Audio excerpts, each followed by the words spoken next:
All right. Good morning, everyone. Thank you for joining us for our adult Sunday school class this morning.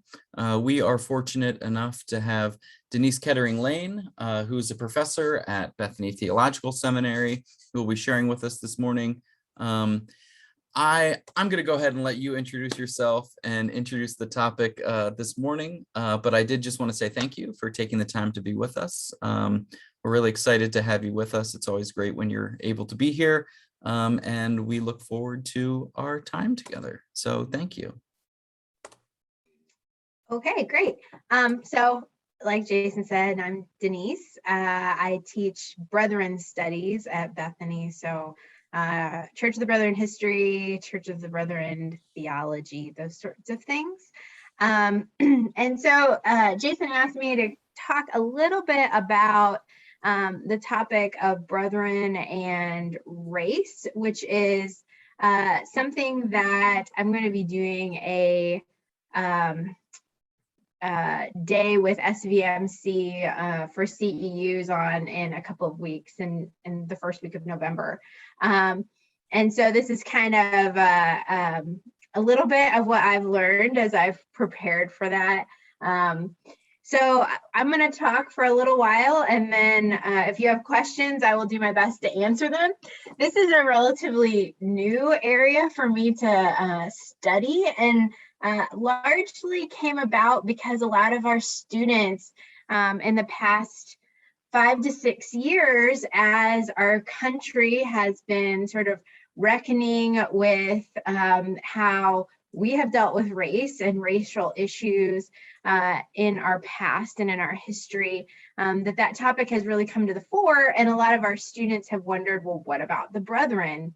And so as a result of that, I started doing some studying so that I could adequately address their questions. And so I'm by no means, I have not studied and mined every depth there is to this topic, but it is something that I think is important for us to talk about and think about. I don't know about many of you, but the story I always heard when I was kind of growing up, or as I kind of started to learn about the brethren, was, that the brethren were very sort of progressive in some ways on race, that we had early opposition to slavery, that brethren were involved in the civil rights movement, particularly Ralph Smeltzer going down to Selma, and that we sort of had this very good track record when it came to race. And so I sort of started with that narrative and started to think about, well, if that's the case, then it seems like we've had difficulty as a denomination kind of incorporating people with different racial or ethnic backgrounds. So if we're so kind of good at recognizing maybe the social injustice side of that, why are we so bad or have had struggles with kind of incorporating people of color into our communities? And so I kind of have been thinking a lot about that tension. And try to think about, well, what would it mean to kind of go back and look at that narrative again and see what might come out of that. And so part of what I would contend, and again, this has come about as I've studied this and talked with a lot of my students, is that brethren have been pretty good at what I would think of as relational aspects of dealing with race. Like when we have a one-on-one relationship, we've been pretty good about that, but we've been not as good or haven't really been as involved historically in thinking about larger structural issues and structural change. And part of that has to do with the ways that brethren in the 19th century in particular thought about kind of the community and involvement in political structures. And part of that has to do with the fact that many brethren were living in areas where there wasn't as much slavery or racial diversity in largely rural Midwestern types of areas. So there's a series of complicating factors about why brethren maybe weren't as involved or active in these sorts of structural change. But certainly that seems to be the case.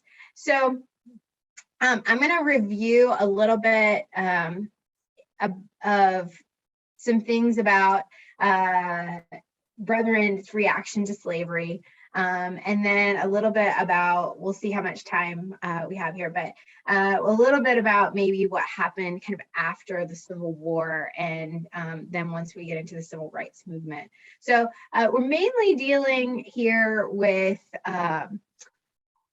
African Americans and that demographic, although we could also talk about how brethren interacted with Native Americans, because Native Americans were the first people of color that brethren encountered when they first arrived in Pennsylvania. So when I do the thing for SVMC, if any of you are going to come to that, we're going to talk more with more diversity. But today I'm just going to focus mainly on issues around slavery, Reconstruction, and civil rights. So brethren probably didn't encounter slave trade per se until they actually got to the colonial Pennsylvania, and at that point would have encountered slave trade, enslaved people, and had to kind of figure that out. In Germany, there was a more limited slave trade, and also more limited involvement in the slave trade. And so it's quite possible brethren were aware of, but not completely hadn't interacted with, let's say, enslaved persons or the slave trade until they arrived in colonial Pennsylvania. So once they arrived, they would have been aware of the slave trade. There was slave trade in Pennsylvania. And so brethren realized pretty early on that slavery was detrimental. And so between about 1782 and 1865, there are 13 different times the annual meeting opposed slavery in various ways. And so it is important to note that brethren did have this very consistent position of opposing slavery that comes up over and over again in the annual conference or annual meeting minutes. And part of that seems to have been at first because there was actually a brethren person who owned slaves. So the first annual meeting decision that really relates to this is because there was a man, Johannes von Laschet, who apparently owned slaves. And so it came to annual meeting, well, what do we do about this guy? So, and this is one of the things I always point out to students, when you look at early annual meeting minutes, they just name people. It's very personal, like, what do we do about this guy? Like, or what do we do about this very particular situation? Whereas today, when we hear, often annual conference minutes or annual conference decisions that we're dealing with are about like larger ethical issues or that sort of thing. But these early minutes, it's a very small community of people. And so they're dealing with very specific situations in many cases. And so this was a very specific situation where, in 1780, Pennsylvania enacted the Act of Gradual Emancipation, which was very, very gradual, right? So basically, there were still people who were enslaved into the 1830s because of that act, because you had to be a certain age, you had to be born before a certain date, and so on and so forth. So in 1782, there's this guy, and he has an enslaved person. She has children, and the annual meeting is trying to figure out what to do about that in terms of, should he be disciplined? Should he be allowed to continue, etc. And so they decide that no, he needs to manumit or free the person that he owns, but that he has to provide for them in particular ways. So for example, the children, he has to care for them until they reach the age of majority. He has to make sure that they have education. So this is different than, say, some of the laws that were being enacted at the time about what you had to do if you were going to manumit enslaved persons. You had to, but they said he had to teach them to read. And provide them with clothes before they were freed. So this is a very early decision that, you have to free your slaves. And this becomes sort of the going pattern that if you are going to be baptized, then you have to, if you're a slave owning person, you have to free your slaves before you could be baptized. So that becomes sort of the overall pattern that we see. And again, shows this kind of opposition to slave holding and the slave trade. But like the flip side of that is brethren are not really actively turning into abolitionists on a regular basis. So we have a lot of like this sort of inner circle of like, this is how we're going to deal with slavery if somebody in our churches, if somebody in our congregations, if somebody in our community owns slaves. But that's not necessarily extending into the larger American community or how we're going to interact with other people who are owning slaves. So that's, again, part of this tension. The internal dynamic is we're not going to own slaves. The external is we're not as concerned about what's happening kind of outside of our own community. One of the exceptions to that would be Christopher Sauer. Both of the Christopher Sauers, Christopher Sauer 1 and 2, did write articles in their newspapers and almanacs opposing slavery. And of course, they had a very wide readership among German-speaking people in colonial Pennsylvania, and so reached a bigger audience. In 1761, for example, Christopher Sauer II published an editorial denouncing slavery, describing kind of the process by which enslaved persons were captured in Africa and brought to America. He also published at other times articles condemning conditions in, say, Jamaica or other countries in which, there were outbreaks of illness and things like that. So, and also didn't print a lot of like runaway slave advertisements or things like that, in comparison to, say, Ben Franklin, who published those on a very, very regular basis. So the Sauers are kind of an outspoken voice against enslavement. So, brethren kind of continued this trend in 1812. They talk about, slavery should be abolished. In 1845, they said, annual meeting said that hiring other people's slaves to work on one's farm is not permittable. It's unchristian and unacceptable. So you couldn't, have someone across town owns a slave. You can't hire the slave from that person to come and work for you. So again, trying to kind of keep the boundaries of the community.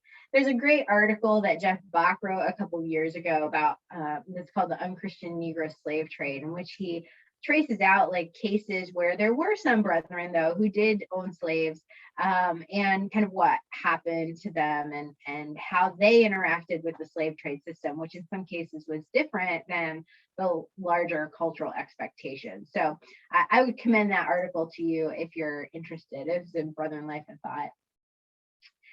So again, we don't have a lot of abolition activity. We do also have some internal questions that were arising, which tell us that there were some Black members who were joining the Brethren. And in particular, in the 1830s through the 1850s, there are a series of annual meeting questions about whether or not you could exchange the Holy Kiss with someone who is Black. So what to do about the Holy Kiss, right? So the Holy Kiss was exchanged as a greeting during Love Feast and at baptism, right? So those are the three. And if you were disciplined, you would be welcomed back by receiving the Holy Kiss. So the question comes up at annual meeting, like, should we be exchanging the Holy Kiss with these Black members? And the answer is that comes back is yes, you should be. But if you're not, like, then we ask that the white members kind of that the Black members be tolerant of the white members in this regard, right? So so it's an interesting case where we see this sort of like cultural norms around like how do we interact with each other, kind of creeping into the Brethren community as they're trying to figure out like, well, what do we do about these different practices we have? Because Brethren in the 18th and 19th centuries were very touchy-feely, hands-on. We had lots of practices that involved kind of touching one another, anointing, baptism, feet washing, the Holy Kiss, the right hand of fellowship. There are all these ways of physical interaction. And the Holy Kiss, of course, being kind of the most intimate of those, that's where we see this question kind of coming up. So it's interesting, like it's not a question about feet washing. We don't have that same concern apparently when it comes to washing feet, but with the Holy Kiss, it becomes an issue. And Steve Longenecker has shown that, you know, in at least the case of the Marsh Creek congregation, this became an issue that made them suspend their love feast for a few times because they couldn't come to agreement about what they were going to do. And so again, this kind of internal tension about what do we do? How do we interact with one another? How do we engage with different, with people who are racially different, right? So there's those sorts of tensions. Then, you know, there's other things that are going on as well. So for example, there's a story of an elder, Samuel Garber, who goes to Tennessee and preaches a sermon in which he suggests that, you know, slavery might be part of an oppressive system, right? So he says this in a sermon, and the result of that is that after the sermon, he ends up getting arrested and accused of preaching an abolition sermon. He's yelled at as a Northern abolitionist. And so his friends kind of secure his freedom. And then they tell him basically like, you need to leave town. Like he wants to stay and like defend his case. And his friends who are in Tennessee tell him like, you need to go because they're going to come after you, and there's a possibility that you could be tarred and feathered or lynched or, you know, something detrimental to you. And so he ends up leaving and going back to Illinois, which is where he was originally from. And when he does, it's interesting, this all kind of plays out in the Gospel Visitor, so you can read the articles from the Gospel Visitor where he talks about what happened. But then the Gospel Visitor has articles where they're asked for money to pay for his fine. So his fine was $234. And so different areas of the country had agents assigned to them to collect money so that the brotherhood as a whole could raise the funds to pay for his crime of being a Northern abolitionist. So kind of assuming that debt, and they have, you know, it comes up several times where they're saying like, okay, so-and-so who lives here, you have to collect this much from congregations, and so-and-so who lives here, you need to collect this much, and then we're going to send all this money to pay for his debt. So again, we don't have a lot of abolitionists necessarily, but here's a case where a brother and elder is being accused of abolition. There are a few other cases where there were some people who did seem to be more kind of abolitionist minded. There was a brother and man named Daniel Long who lived in Maryland, who reportedly went to a slave sale, bought all the slaves, and then immediately freed them all. There were reports that Sarah Ryder Major and her husband Thomas Major had a place on the Underground Railroad. That's a family story that has been passed down. So with those sorts of situations, it's always hard to tell, you know, what's actual, but that definitely has been a story about the Majors. And so we have these kind of glimpses again, but not again wide scale kind of abolitionist activity like we might see with the Quakers, for example. And so the example I like to point to from this period is Samuel Weir, who is the first African American elder among the Brethren. He was born as enslaved in Virginia. He's purchased by the McClure family when he was 12 years old, and served as a farmhand with the McClures. The McClure's son died very tragically and suddenly in a horseback riding accident. And apparently at that time, they turned to a local Brethren congregation in their grief and decided to become members. And when they inquired about baptism and membership, they were told that they would first have to free Samuel. And so apparently, like, they had a genuine conversion because that's what they do. They freed him. But he couldn't remain in Virginia. So he worked for the family for about another 8 months, during which time he himself became Brethren, was baptized. And then B.F. Mumma, who was an elder, helps to kind of escort him to Ohio so that he wouldn't be hopefully re-enslaved.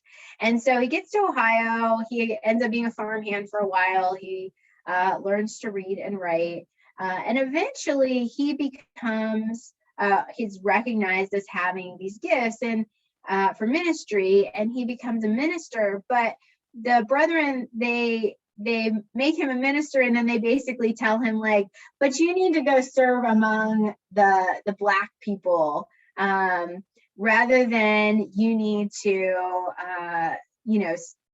serve in one of our congregations, right? So basically it's like, we recognize you have gifts for ministry, but now you need to go and make your own congregation. So there's this sort of tension of like, this is very early for a lot of white denominations, but to recognize somebody who's African-American as an elder, as an ordained minister, which he eventually becomes. But then there's this tension of, but you can't actually serve in our white congregations. You have to go and kind of build up your own congregation. So it takes him several years. He eventually does kind of create a congregation. And so there's, again, this kind of tension, right? So if we fast forward, because I'm only going to talk for a few more minutes. If we fast forward, part of what happens in the post-Civil War period from following 1865, when the country's kind of going through Reconstruction, is that a lot of Brethren attention turns inward. So this is the period from 1865 to 1880 where we were having a lot of fights among ourselves about different issues that eventually culminate in the divisions of the 1880s. And so between the old German Baptist Brethren, the Church of the Brethren, or the German Baptist Brethren, and then the Progressive Ashland Brethren. So a lot of the attention turns kind of to what are our particular issues, like what do we think about different kinds of feet washing and plain dress and mission movements and all these sorts of things. And so if we go back and we look at the record, the historical record, there's not a lot of discussion of race or issues related to race or Reconstruction. This just doesn't come up in periodicals as much as you might expect, nor does it come up frequently in annual meeting minutes and that sort of thing. So then Brethren kind of enter into this period in the 1880s through the 1930s, when a lot of attention shifts to mission movements and engaging with people, but largely people of a lot of different races, but largely in a context that's in foreign countries. So India, this is when India, China, Nigeria all become main mission points for the Brethren. So a lot of interaction in that direction, not as much within America.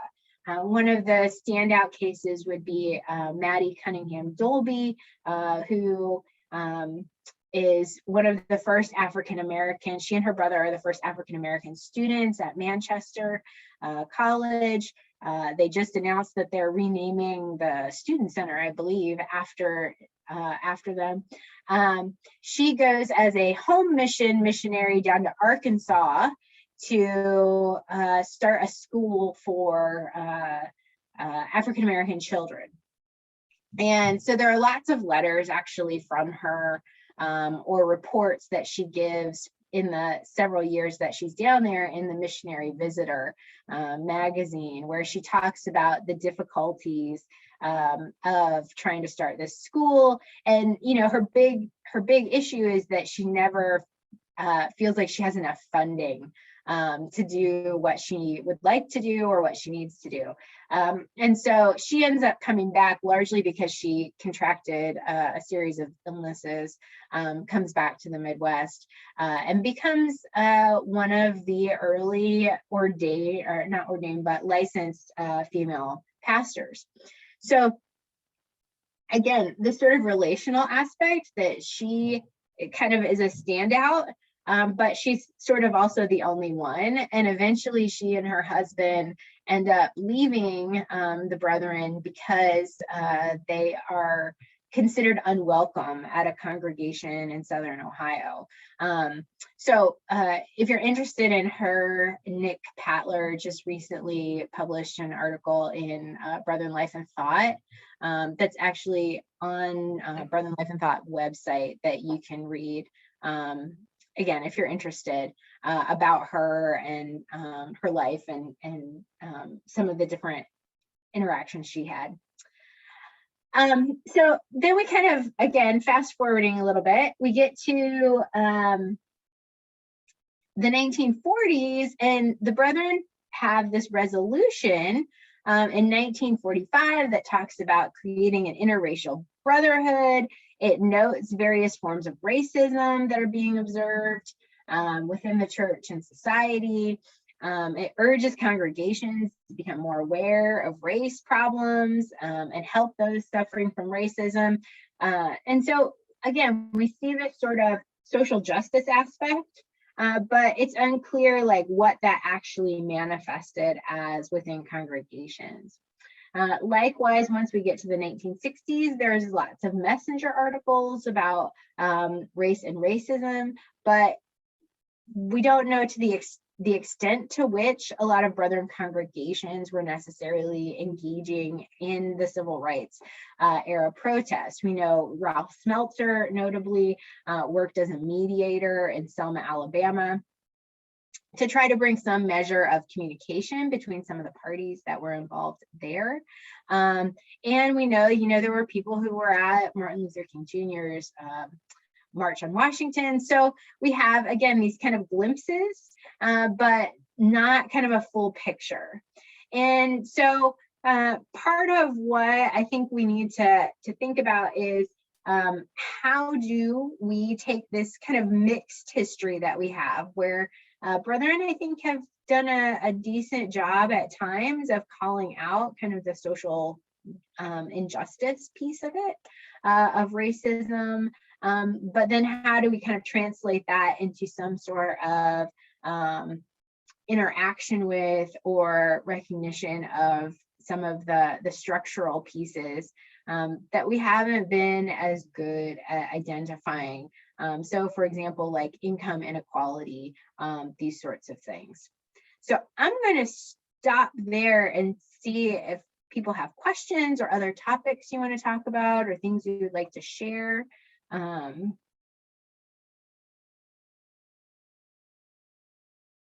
I can always keep talking, but. Yeah, I'd like to open up the floor to anyone who has any questions, or if you'd like to enter a question into the chat, you can feel free to do that as well. Denise, this is Julianne Keith. Hi. I think Jason has probably told you about the Racial Justice Working Group in our congregation. I'm part of that. And the history of the Elizabethtown congregation within the context of the Brethren has been an interest of ours in terms of race. And we're trying to find lots of information, and it's been very hard to do. And so really appreciate you being here this morning. And some of us will be part of your webinar. Oh, great. Next month. Great. Yeah, I mean, I think that the actual digging, I mean, with Brethren history, so much of it is tied up with individual congregational histories and trying to figure out how different congregations were negotiating some of these things and how districts were doing that. Because, you know, we have annual meeting every year, but a lot of stuff only makes it to annual meeting if it's like a really big problem, and not if it's something that the congregation is kind of trying to figure out. So a lot of times the best way to learn about this is kind of to dig back into your own congregation's minutes and council meeting minutes. And if you have anything from your deacon board, that's like gold mine right there, because often they were the ones that are, you know, the deacons were often the ones who were kind of tasked with, if there's a problem, kind of trying to deal with it. And so sometimes that's a place where you can look to figure out some of these things. But yeah, I think that's a fascinating way to kind of approach these questions, is to think about your own congregational history. Denise, you may want to do a deep dive into Google about Paul LaPrade. He was a student at Manchester when I was there. He went to Fisk University and also University. He went with these students to training for sit-ins. He was one of the first whites that did sit-ins. When he was pulled off his stool, the pictures went all over the country, and a lot of white students followed his example. Before, it was just a black thing. So that's a story. Yeah. So, and again, like, I just kind of picked some representative folks, but he is another fascinating person, and another person who Brethren actually kind of paid attention to. Again, you kind of don't always know, but there were articles in Messenger about particularly what he was doing and what his involvement, and then the coverage that he got afterwards. So yeah, he is definitely an important figure. Again, sort of like in this Ralph Smeltzer way, where we have these kind of outstanding individuals, exceptional individuals, right? And that kind of differs in some cases then from what we see kind of more broadly among the Brethren. So he certainly seems to have been motivated, from everything I've read about him, by, you know, his experience at Manchester, his kind of Brethren identity, and so the different ways that can lead us. But yeah, he's definitely somebody who's a very interesting figure. I had a quick question. Could you speak a little bit about the impacts of maybe local geography and politics on issues of race, maybe up and against or superseding or in conflict with annual meeting decisions or polity? I'm just curious how, because I know that in lots of other areas and topics that the denomination may have an official position or a paper or a statement or a decision that's made at annual meeting, and that may or may not be representative of how it is down on the ground in a specific or local area because of local politics or local situations. How do those things work with or against each other? Kind of your local community versus the official statements? Yeah, so that's a big tension in almost every annual conference sort of decision, because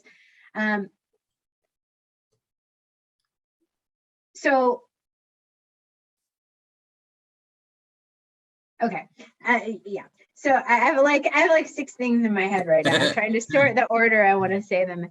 So, like Jeff Bach has written a lot in terms of the peace position, for example, that brethren are really good at rhetorical pacifism, but then when it comes to like actually looking at, for example, like the numbers of people who entered civilian public service versus the numbers that entered the military during World War II, we see this big discrepancy.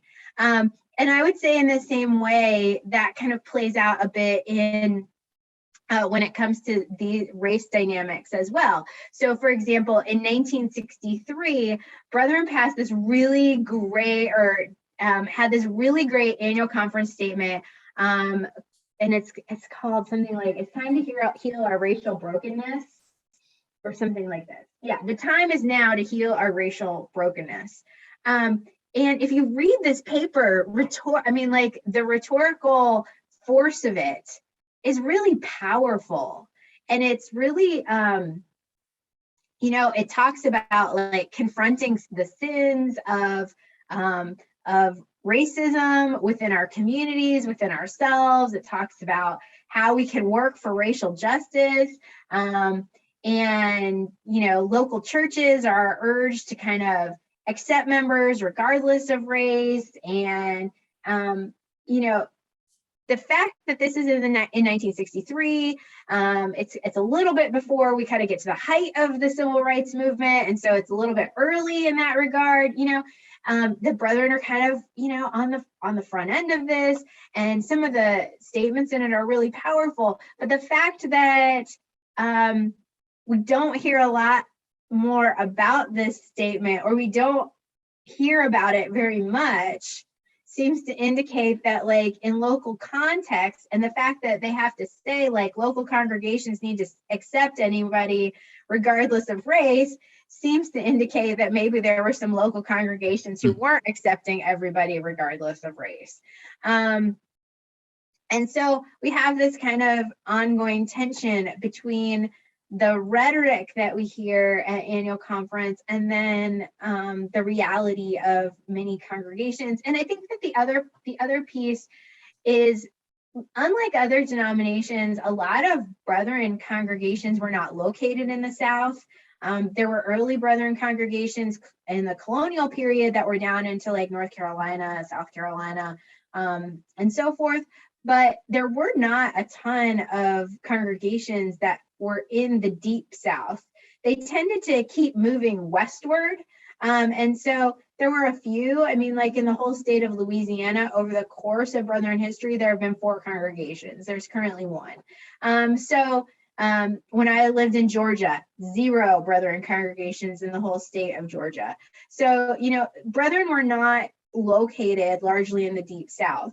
Brethren in the South were mainly in Virginia, Maryland, which of course was a border state, some into Kentucky and Tennessee. So that's another factor that plays into this, is that some of the places where we see the most significant conflict around race are not the places Brethren were specifically living. I grew up in rural Ohio, and there was one person of color in my high school, and he was Korean.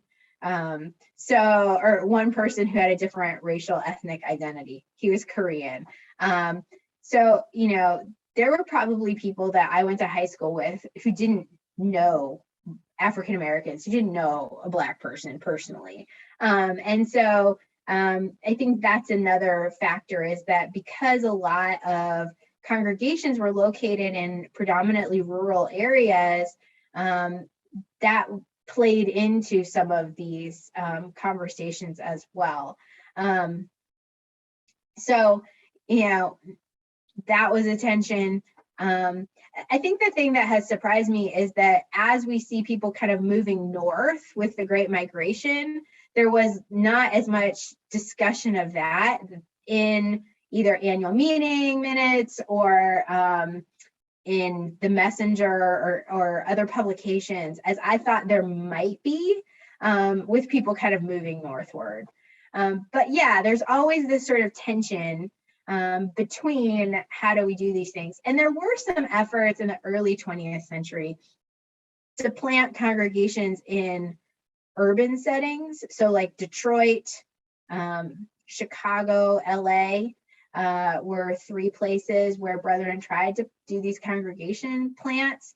And they were specifically geared towards reaching racial ethnic minorities. So whether that was immigrant population. So for example, when Bethany was founded, part of what students had to do was go work at the Chinese Sunday school, which was for immigrants. So they would go teach English to immigrants.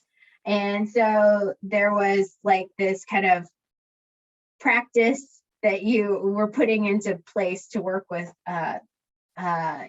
those folks. And then eventually that led to kind of the formation of a particular congregation in Chicago. But so there were these attempts, but Brethren have always kind of struggled in urban contexts in various ways. And so none of them really kind of survived long term.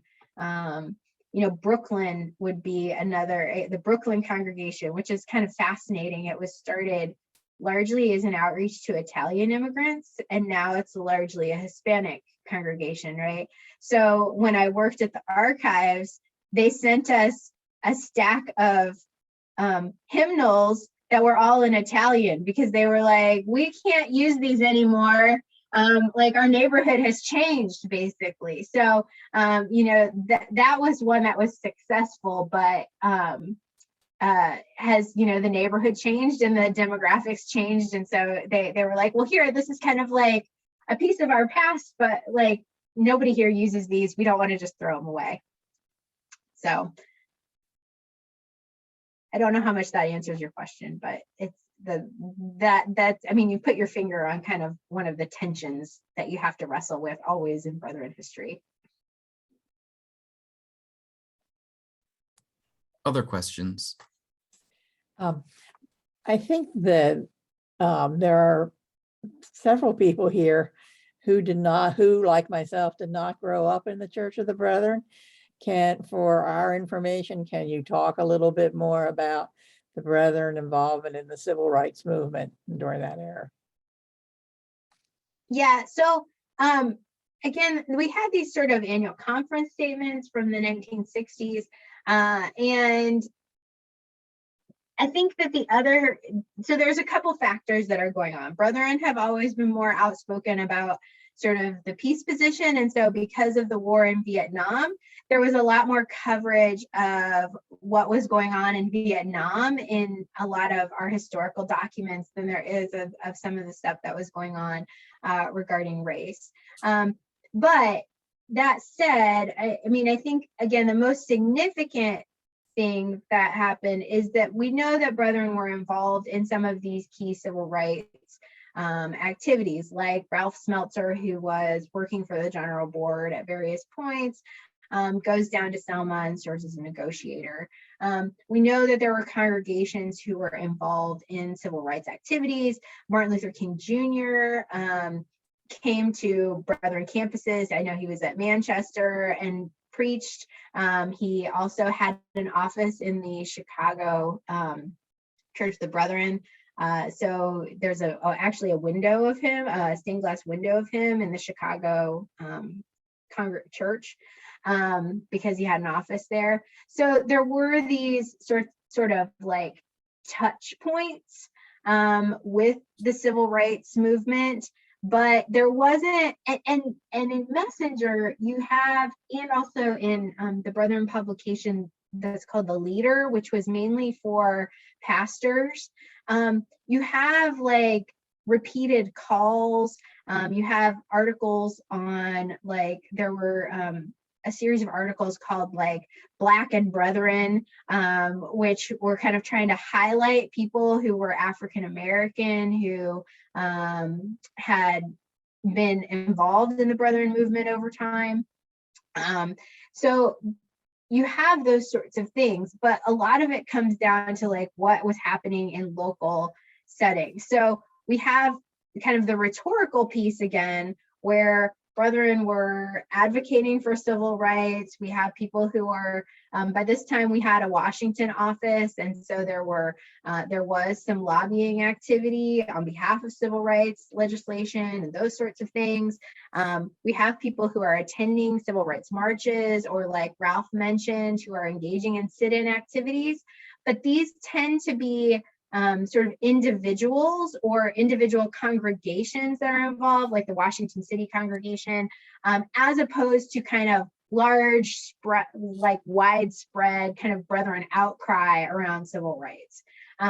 What we tend to see in that kind of like 1960s, late 1960s period is a lot of discussion about Vietnam, and a lot of concerns around draft, alternative service, those sorts of things where Brethren were highly invested.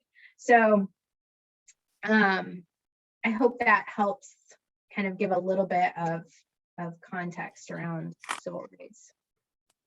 Yes, thank you. A quick question. From your point of view, is there any way of really having a good metric or analysis for the current state of relations of the Church of the Brethren with racism? I suspect, I mean, I just suspect that it probably falls along some sort of political line. I know in talking to some people from On Earth Peace that they've received some criticism from individuals who are concerned about the anti-racism work that they're doing. And I know that pushback exists within the denomination, but I just don't know how there'd be a way of measuring that or understanding the current state of where the denomination is on the issue of race. And I wasn't sure if you had any thoughts on how that can be ascertained or, yeah. Yeah, I mean, I don't know that there is a current metric. So Brethren do like to do a good survey, I would say. And so I think, that would be one potential way to get at that. We've had kind of this history of having like these sociological studies that, Carl Bowman has done, right, or Don Crable has been involved in some of those as well. And so we've had this kind of history dating back to even the 1930s of kind of surveying people. So, I mean, my students are always like, why do we do this so much? We survey people a lot. And I was like, I don't know, that's just, I mean, I can guess, but when you have this sort of idea about the spiritual priesthood of all believers, then everybody has a voice. And so, we survey people. But I think that would be the way to maybe get at some of that. Interestingly, if we look at Portrait of People, which is the last one that was done by Carl Bowman, there's nothing really in there about race other than kind of reporting, not attitudes about race. It's mainly reporting here are how people self-identified, right? That we're largely white, largely rural, largely kind of rural small town, right? So that's the amount of data that was gathered around race. So yeah, I mean, I think if you wanted to try to get a metric, it would have to be through some sort of survey metric. Otherwise, I think it just kind of falls along, as you said, I think we have some congregations who are really invested in right now in thinking about issues around race. And I think we have some congregations who this is not kind of top of their priority list. And probably it would fall kind of way down on the list of things. So, I don't know that there's a better way to kind of determine those sorts of metrics. Other than I suppose you could probably get a list of who has been involved in various trainings and those sorts of things that are offered by the denomination, by the intercultural office, by OEP, and then sort of derive from that who's kind of interested in this topic right now. Hi, Ed here. Has any of the brethren denominations talked about, theism, destroying the planet in the sense of the fact of overpopulation that, be fruitful and multiply? This is extremely destructive, to our planet and causing wars and unbelievable. And the fact of, are any of the denominations dealing with this very destructive issue? So the Church of the Brethren has had several conversations and papers about caring for creation and those sorts of issues. So tied to kind of the environmental crisis. So, I don't know about the Brethren Church or the Old German Baptists and where they are on those sorts of issues. So I'll just be honest about that. I don't know, if they've talked about that, but the Church of the Brethren has definitely had statements and have, in various ways, whether that's kind of in Messenger, there's been articles about this and kind of living more ecologically sound. The Washington office has done some lobbying on this topic. If you're kind of plugged into their emails and what they're up to. So that's an issue. I think part of the challenge here is kind of seeing how all of these structural problems end up relating. Like you're saying, it's not, if we're going to be opposed to war, for example, then we have to understand the way the limitations of resources tied to the environmental crisis are contributing to war, how they're contributing to immigration issues, how they're contributing to structural racism, and that these aren't just all kind of separate issues that are out there floating around, but that indeed they all have kind of this interrelationship.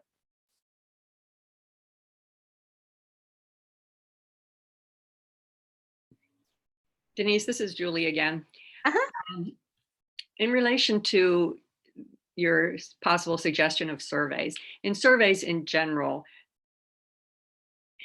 it seems to me, depending on how the questions are posed, that people may answer them like they think they should, or even just such a question as, are you racist, or is your church racist? That may be no, because that's what they actually believe. So just in surveys in general, how do you think people respond? Yeah, I mean, like that's always the issue, right? So when so my students, we read Portrait of a People, right? And they always have lots of questions about, do you think people answered this based on what you're saying, like their perception, you can read some of the questions in different ways. So like the way that I hear it in my head might sound different than how somebody else hears it in their head when they're kind of answering the question. And so we could both click the same answer and have a completely different understanding of what we're clicking. So, I think that's kind of the fault of surveying information is that, you're just kind of you're collecting how people responded, and that's all you can really say that you're doing.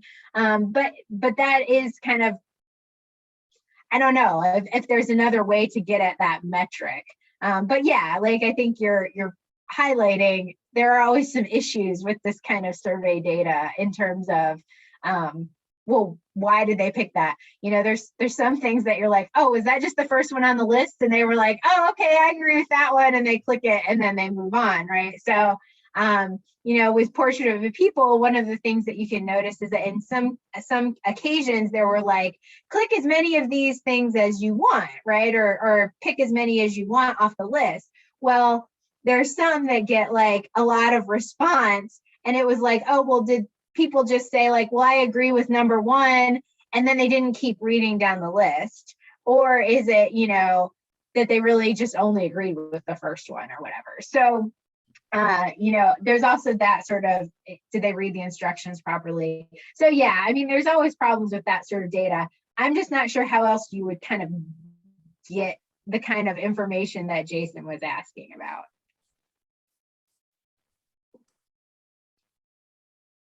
Denise, we're coming to the close of our time together. Time flies when you're having fun. Indeed. Thanks so much for your willingness to be with us this morning. I did want to ask and give you the opportunity to just leave us with some parting words, some thoughts, and thank you for your time with us this morning. And we are going to head out. So any thoughts that you could leave us with this morning? This is just a pleasure to be with you all. I look forward to seeing some of you in November, and we'll talk about all of this some more. All right, excellent. Thank you so much. And thank you to everyone for joining us this morning. Next week, Dr. Schweitzer, who's preaching this morning, will be doing a talk back for Sunday school next Sunday. So pay attention in church today, and you'll have the opportunity to have some things to talk about next week. All right, thank you very much. Take care, everyone. Have a great day.